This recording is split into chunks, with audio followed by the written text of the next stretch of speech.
ஜப்பானுக்கு 4 நாள் உத்தியோகபூர்வ விஜயத்தினை மேற்கொண்டுள்ள ஜனாதிபதி மஹிந்த ராஜபக்ச ஜப்பானின் இலங்கைக்கான விசேட பிரதிநிதி யாசோசி அகாசியை இன்று சந்தித்து கலந்துரையாடியுள்ளார். ஜனாதிபதிக்கும் ஜப்பானின் விசேட பிரதிநிதி யசுஷி அகாசிக்கும் இடையே இடம்பெற்ற சந்திப்பின் போது இலங்கையின் வெளிவிவகார அமைச்சர் பேராசிரியர் GL பீரிஸ் உள்ளிட்ட சிலரும் கலந்து கொண்டிருந்தனர். பயங்கரவாத செயற்பாடுகளுடன் தொடர்புபட்டிருந்தவர்களை சமூகமயப்படுத்துவதற்காக இலங்கை அரசாங்கம் முன்னெடுத்துள்ள திட்டங்கள் குறித்தும் இடம்பெயர்ந்தவர்களை மீள்குடியேற்றுவதற்காக பின்பற்றுகின்ற நடைமுறைகள் தொடர்பிலும் யசுஷி அகாசி பாராட்டு தெரிவித்ததாக ஜனாதிபதி ஊடக இணைப்பு செயலாளர் விஜயானந்த ஹேரத் குறிப்பிட்டார். அத்துடன் வடபகுதியின் அபிவிருத்திக்காக அரசாங்கத்தினால் முன்னெடுக்கப்பட்டுள்ள வேலை திட்டங்களையும் ஜப்பானின் விசேட பிரதிநிதி இதன்போது பாராட்டியுள்ளார்.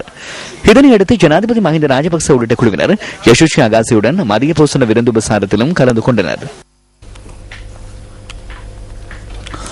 முன்னாள் பிரதம நீதியரசர் கலாநிதி ஷிராணி பண்டாரநாயக்கவை மார்ச் 18ஆம் தேதி லஞ்ச ஊழல் விசாரணை ஆணைக்குழு முன்னிலையில் ஆஜராகுமாறு அறிவிக்கப்பட்டுள்ளது. இதனை லஞ்ச ஊழல் விசாரணை ஆணைக்குழுவின் தலைவர் ஜகத் பாலபட்டபந்தி உறுதிப்படுத்தினார். இலங்கையில் அனைத்து பொது நிறுவனங்களும் அரசியல் மயமாக்கலுக்கு இலக்காகின்றமை அதிகரித்து செல்வதாக சட்டத்தரணிகள் ஒன்றியத்தினால் ஆசிய மனித உரிமைகள் ஆணைக்குழுவிற்கு அறிவிக்கப்பட்டுள்ளது. முன்னாள் பிரதம நீதியரசர் கலாநிதி ஷிராணி பண்டாரநாயக்கவை லஞ்ச ஊழல் விசாரணை ஆணைக்குழு முன்னிலையில் ஆஜராகுமாறு அறிவித்துள்ளமை தொடர்பில் கவனம் செலுத்தியுள்ள சட்டத்தரணிகள் ஒன்றியம் அதுகுறித்து ஆசிய மனித உரிமைகள் ஆணைக்குழுவிற்கும் அறிவித்துள்ளது. கலாநிதி ஷிராணி பண்டாரநாயக்கவை அசௌகரியத்திற்கு உள்ளாக்கும் நடவடிக்கையை அரசாங்கம் ஆரம்பித்துள்ளதாக சட்டத்தரணிகள் ஒன்றியம் விடுத்துள்ள அறிக்கையில் தெரிவிக்கப்பட்டுள்ளது. இலங்கை பிரஜைகளின் உரிமைகளுக்கு மதிப்பளிக்குமாறு அரசாங்கத்திடமும் அரசு நிறுவனங்களிடமும் கேட்டுக் கொள்வதாக அந்த அறிக்கையில் குறிப்பிடப்பட்டுள்ளது. அரசியலமைப்பில் குறிப்பிடப்பட்டுள்ளவாறு மக்களின் அடிப்படை உரிமைகளுக்கு இடமளிக்கப்பட வேண்டும் எனவும் சட்டத்தரணிகள் ஒன்றியம் ஆசிய மனித உரிமைகள் ஆணைக்குழுவிற்கு அனுப்பியுள்ள கடிதத்தில் சுட்டிக்காட்டப்பட்டுள்ளது. விளம்பரங்களின் பின்னர் நியூஸ் ஃபர்ஸ்டின் பிரதான செய்திகள் தொடரும். செய்திகள் தொடர்கின்றன. தமிழர் விடுதலை கூட்டணியின் முன்னாள் தலைவர் அமிர்தலிங்கம் ஞாபகார்த்த நூல் நிலையத்தின் அங்குரார்ப்பண வைபவம் யாழ்ப்பாணத்தில் நேற்று நடைபெற்றது. யாழ்ப்பாணத்தில் உள்ள தமிழர் விடுதலை கூட்டணியின் அலுவலகத்தில் இந்த நிகழ்வு இடம்பெற்றது. இந்த நிகழ்வில் தமிழர் விடுதலை கூட்டணியின் செயலாளர் நாயகம் வி ஆனந்த சங்கரி மற்றும் அமிர்தலிங்கத்தின் புதல்வரான பகீரதன் உள்ளிட்ட சிலர் கலந்து கொண்டனர்.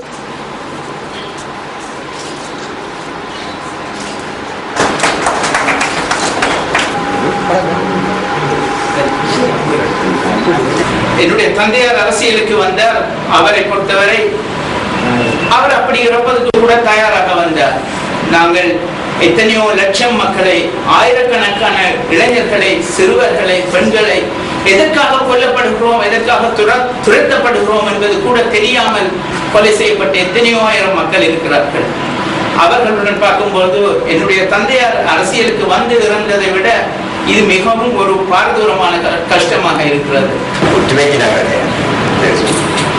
எத்தனையோ பேச்சுவார்த்தை நாங்கள் உங்களிடமே பேசலாம். இந்திரா காந்தியை சந்திச்சிருக்கோம், மன்மோகன் சிங்கை சந்திச்சிருக்கோம், ஜெயவனோட பேசியிருக்கிறோம், தந்தையோட பேசியிருக்கிறோம்.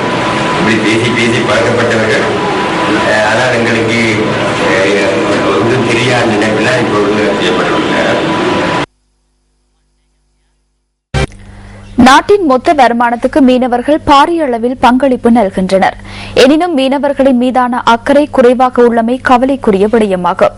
இதற்கு பொத்துவில் சின்ன உல்லை மீன்பிடி கிராமம் சிறந்த உதாரணமாகும். நாட்டிற்கு வருமானத்தை தேடித்தரும் மீனவர்களின் தேவைகள் குறித்தும் அவர்களின் நலன்கள் குறித்தும் அக்கறை கொள்ள வேண்டியவர்களின் பார்வைப்படாத பல மீனவ கிராமங்கள் நமது நாட்டில் இன்றும் இருக்கின்றன. இது அம்பாறை மாவட்டத்தின் பொத்துவில் சின்ன உல்லை மீன்பிடி இறங்குதுறை. கடற்சொழிலில் ஈடுபடும் 130க்கும் அதிகமான படகுகள் இந்த இடத்திலேயே தரிக்கப்படுகின்றன. ஆயினும் இந்த படகுகளின் இயந்திரங்கள் மற்றும் மீன்பிடி உபகரணங்களை பாதுகாப்பாக வைத்திருப்பதற்கான வாடிகள் இங்கு இல்லை என்பது மீனவர்களின் ஆதங்கமாகும். எங்களுக்கு நிரந்தர வாடி அமைப்பு இல்லை. ஆக இந்த கிடுகு ஓலையில் வச்சு தான் இதை கட்டி கொண்டு நாங்கள் இதுக்குள்ளே வந்து எங்கள் இன்ஜினியரை எங்களோட வளையல் எல்லா சகல விதமான பொருட்களை வைத்திருக்கிறோம். ஆனால் நாங்கள் வீட்டுகளுக்கு போனதுக்கு பின்பு இதுக்கு நெருப்பு வைச்சாலும் எங்களுக்கு என்னென்னு தெரியாது. எங்களோட சிறிய சிறிய கொட்டில்கள், அதுவும் ஒவ்வொரு 5-6 படகுகளுக்கு தான் ஒவ்வொரு கொட்டில் அமைச்சிக்கிறோம். அந்த கொட்டில்கள் இப்போ அது அவ்வளோ தரமானதாக இல்லை. சில நேரம் அதிலிருந்து பொருள்களை களவாடி செல்லலாம், சில நேரம் தீப்பிடிச்சி எரியலாம். இப்படியான நிலைமைகள் ஏற்பட்டால் எங்களுக்கு இந்த இழப்பு எங்களால் ஈடு செய்ய இயலாது. இதேவேளை இந்த பகுதியில் இவ்வாறான கிடுகுவாடிகளை அமைப்பதற்கான அனுமதி பத்திரங்களை பெற்றுக் கொள்வதற்கு பொத்துவில் பிரதேச செயலகம் முன்னர் 500 ரூபாய் அறவிட்ட போதிலும் கடந்த வருடம் முதல் அதிக தொகையை அறவிடுவதாக மீனவர்கள் தெரிவிக்கின்றனர். இந்த தொகை தமக்கு பாரியதொரு சுமையாக உள்ளது என மீனவர்கள் அங்கலாக்கின்றனர். கொட்டில்களுக்குரிய 500 ரூபாய் அறவிட்ட இந்த கொட்டில்களுக்குரிய அந்த கட்டணம் வருஷத்துக்கு இப்போ 5000 உயர்த்திக்கிறாங்க. அதை மீனவர்கள் எங்களுக்கு கொடுக்க முடியாத நிலைமையிலே இருக்கிறோம். அதை பழைய நிலைமைக்கு கொண்டாந்தரணும்.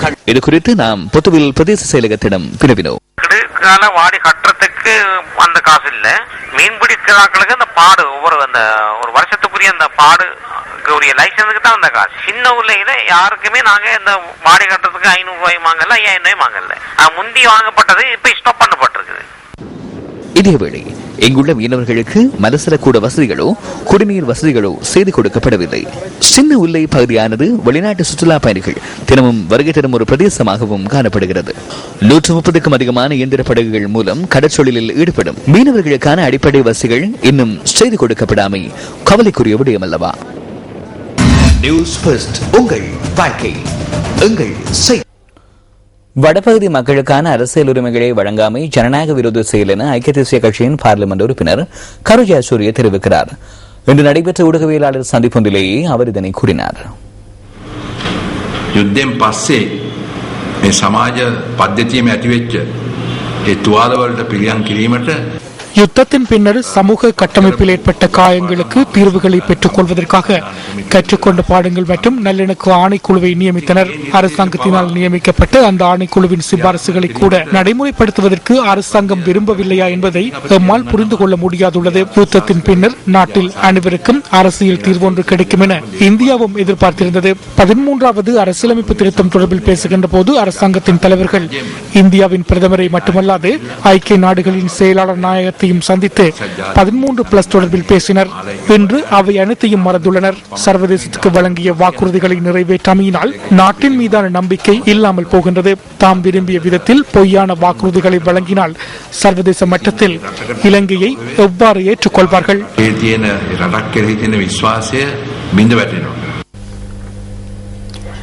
அதிகாரத்தை பகிர்வோம், நாட்டை ஐக்கியப்படுத்துவோம் எனும் துணிப்பொருளில் இன்று கொழும்பில் ஊடகவியலாளர் சந்திப்பொன்று ஏற்பாடு செய்யப்பட்டிருந்தது.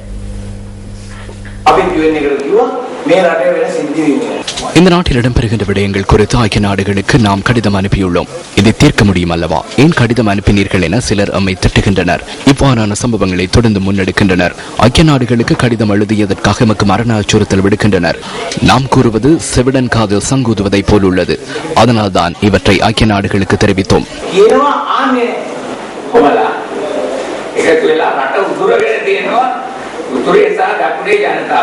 எல்லோரும் இணைந்து வடக்கு மற்றும் தெற்கு மக்களிடமிருந்து நாட்டை பறித்தெடுத்துள்ளனர். சிங்கள, தமிழ், முஸ்லிம் மக்களிடமிருந்தும் நாட்டை பறித்தெடுத்துள்ளனர். பறித்தெடுத்த நாட்டை அவர்கள் நிர்வகிக்கின்றனர். அவர்கள் நாட்டின் எதிரிகளை அன்றி நாட்டை காப்பாற்றுகின்றவர்கள் அல்ல. தற்போது ஜப்பானுக்கு சென்று நாட்டை அடகு வைத்துள்ளனர். அடகு வைத்த பணத்தை கொண்டு அவர்களுக்கு தேவையான விதத்தில் நாட்டை அபிவிருத்தி செய்கின்றனர்.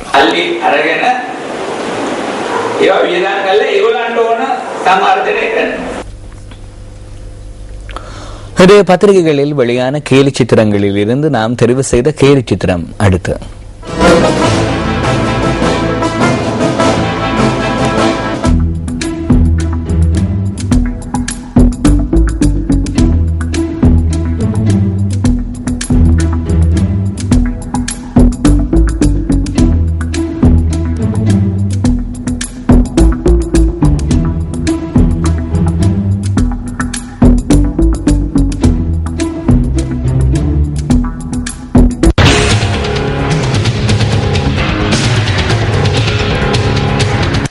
நாட்டின் பல பாகங்களில் உட்கட்டமைப்பு வசதிகள் நாளுக்கு நாள் முன்னேற்றம் கண்டு வரும் நிலையில் சில பகுதிகள் என்றும் எவ்வித அபிவிருத்தி செயற்பாடுகளுக்கும் உள்வாங்கப்படாமல் இருக்கின்றன.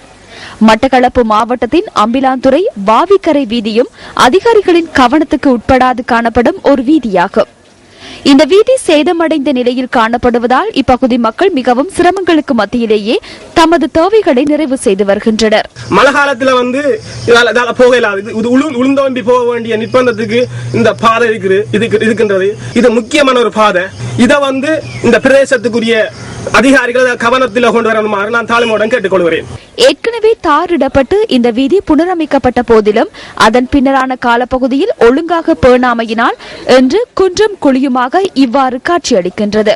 வருஷ கணக்காக இந்த வீதி ஒரு தரம் பார்வையிடுற மாதிரியில திருத்துற மாதிரியில இப்படித்தான் இருக்குது. ஒரு தரம் இதை பொருட்படுத்தி செய்யக்கூடிய மாதிரி இல்லை. இந்த ரோட்டு வியாபாரத்துக்கு போறார்கள், அடுத்தது நோயாளிகள் அவங்க எல்லாம் போறோம்னு சொன்னா சரியான கஷ்டம். இது ஓட்டோவில் போறோம்னாலும் சரி, நடந்து போறோம்னாலும் சரி, மழை காலங்களிலும் சரியான சேர் அடிக்கிறதும் அடுத்தது கல்லு நடந்து போறதெல்லாம் கஷ்டமாக கிடக்கு. இந்த ரோட்டை திருத்தி தந்தா நல்லா. பாடசாலை மாணவர்கள், விவசாயிகள் என பல நூற்றுக்கணக்கானவர்கள் நாளாந்தம் பயன்படுத்தும் இந்த வீதியினை உரிய முறையில் புனரமைப்பு செய்வதற்கு அதிகாரிகள் முன்வர வேண்டும் எனவும் அந்த பகுதி மக்கள் தெரிவிக்கின்றனர். அம்பிலாந்துறை வீதியினை புனரமைப்பு செய்து மக்களின் பயன்பாட்டுக்கு விட வேண்டியது அதிகாரிகளின் கடமை அல்லவா? வீதி அபிவிருத்தி திணைக்களத்தின் கிழக்கு மாகாண பணிப்பாளரே, இது உங்களின் கவனத்துக்கு.